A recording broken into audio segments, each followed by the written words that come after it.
morning. Welcome to the second video.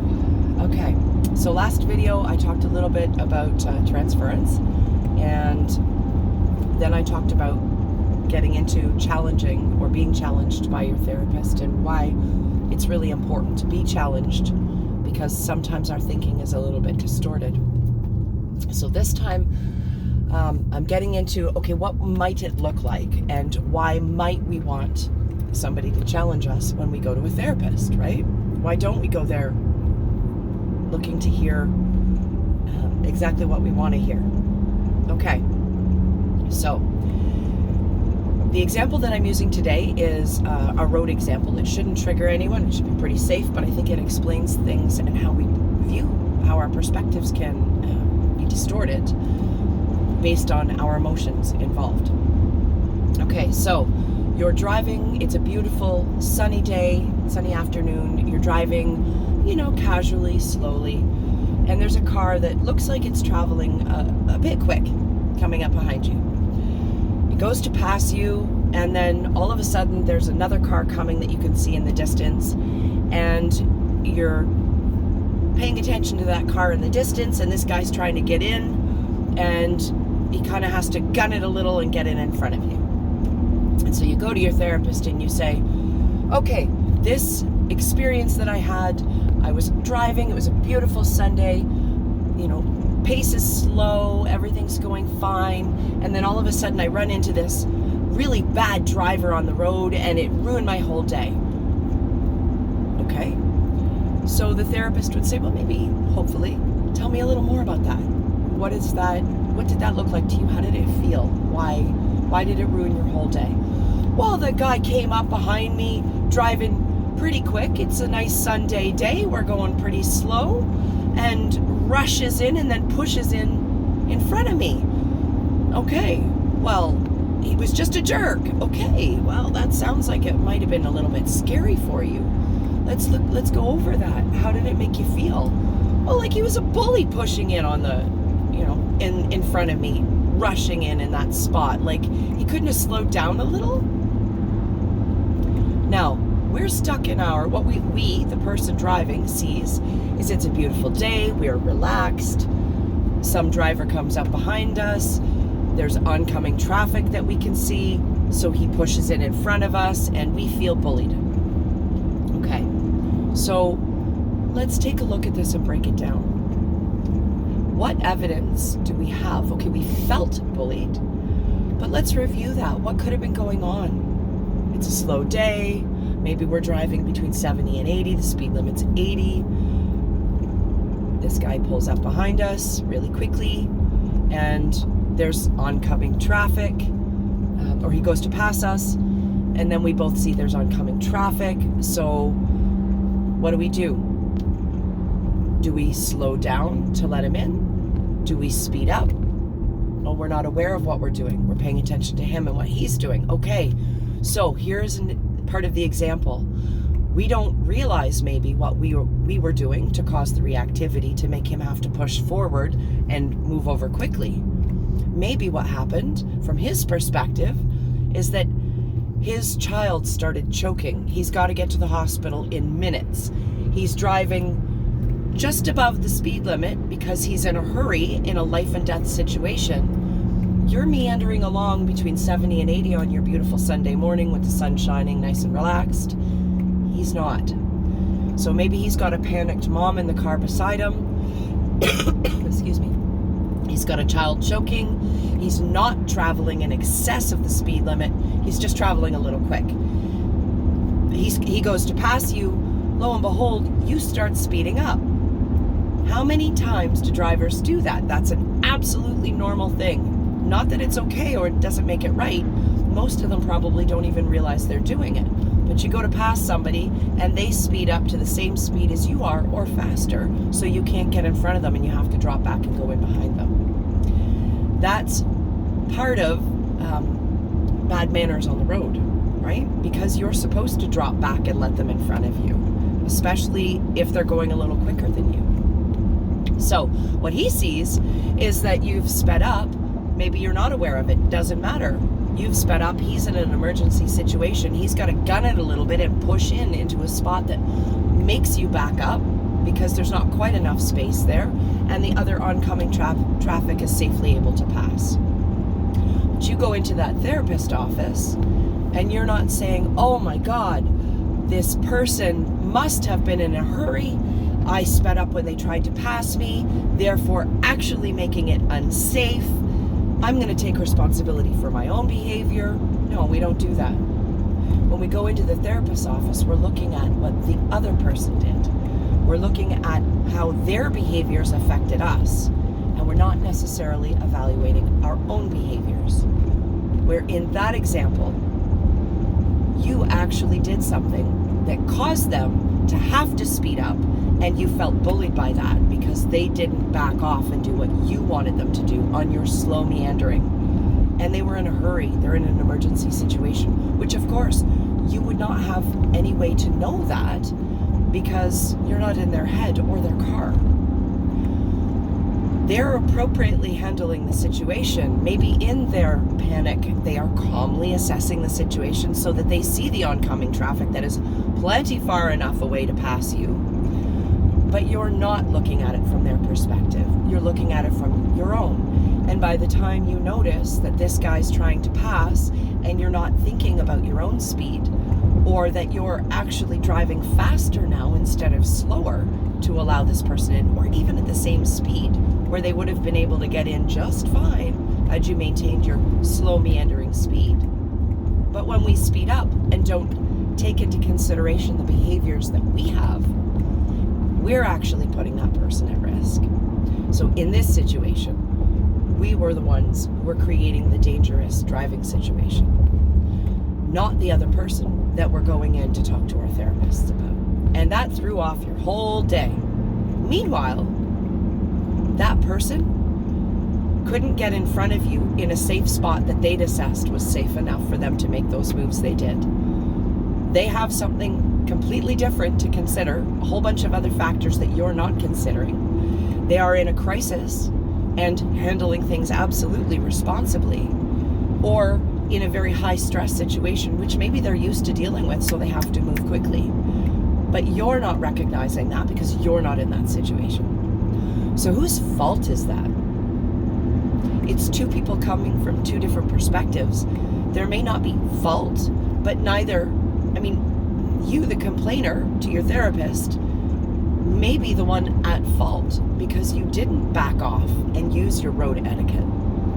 Meanwhile, they had to push faster, gun it a little bit to get in front of you and make a space because they just put another person at risk. Actually, you put another two people at risk, including, and that's possibly three, including yourself and anyone else on the road, because there's oncoming traffic now. You sped up, wasted time they could have used to get in had you stayed at your slow meandering speed, but we're not considering that. So I've gone through that a couple of times, hopefully to help you recognize that there are times we don't pay attention to our own behavior, but we're looking to blame or externalize the problem. Really, the problem was us. We responded inappropriately, without road manners, right? But we're not going to say, oh my God, buddy, I'm so sorry. I should have totally slowed down and let you in, or stayed at a consistent speed because I sped up. I put us all at risk. I didn't realize there was so little time. I was paying attention to you. Sorry about my bad manners. That's uncomfortable. And what happens if you deciding that you're not going to slow down and let them in, and there was no room now behind them, they couldn't get in, so they caused an accident with oncoming traffic, when meanwhile you're the cause of that accident because you actually decided that you were going to speed up or not let them in, because why should they be allowed to push in? They need to slow down. It's Sunday. What's your hurry, buddy? The choking child in the back seat, the panicking mother who needs to get to the hospital so that she can save her child's life, the driver who is maybe in a high crisis situation but well aware of the road and driving safely under the circumstances, in an emergency, trying to get to the hospital as quickly as they can. Now, what happens if that child chokes? Or worse, everyone gets in an accident because you wouldn't let them in? Whose fault is that going to be? Probably not yours from your perspective, because they shouldn't have been driving so fast and they should have been more safe when they tried to do that. But you affected their ability, their decision making, and changed the dynamic of the situation. You were low at a slow speed before, but sped up, whether you realized it or not. And maybe the only evidence of that is the video camera that maybe the dash cam somebody is lucky enough to have. But if you don't have that dash cam there, or are paying attention to the fact that you've now sped up because they're trying to pass you, you've actually caused that problem, and you're not taking responsibility for it. Because why would you? That's incredibly uncomfortable. So when you go into a therapist and the therapist says, tell me more about how that felt, and the therapist doesn't say, okay, let's look at the situation more closely. What do you think could have been going on with the other driver? Is it possible that the other driver assessed the situation and believed they had enough time and space to do that, whatever they were doing? Is it possible you could have sped up a little? Or maybe that there wasn't enough? Maybe the person in front of you slowed down even, thinking that they were going to be able to pass and get in front of them. But did you make space for that other driver? Did you consider that other driver's needs? Or did you make space for yourself and only consider your own needs? Well, when you go to a therapist, you're supposed to be going to someone on your team, right? Why are they going to question your behaviors? Why am I wrong in this situation? Because everybody looks at their own life first person. So we have to step out of that first person and look at it from the outside to see whether or not we may have contributed. And in that, we've got to own that contribution. And if there was an accident, thankfully there wasn't in this situation, but if there was an accident, then you're partially responsible, whether you were aware of the dangerousness you added or not. The same thing goes for when you're having a conversation with somebody, or whether they're bringing something to you, or whether you're upset about something. You've got to take a step back and say, okay, what am I not seeing in this picture? Is it that there was something going on with them? They needed to speak to me more quickly? Were they being insulting? Were they in a hurry? Did they have to get information to me in a short period of time? Did they have something going on that I'm not able to see or consider? And, well, why does that?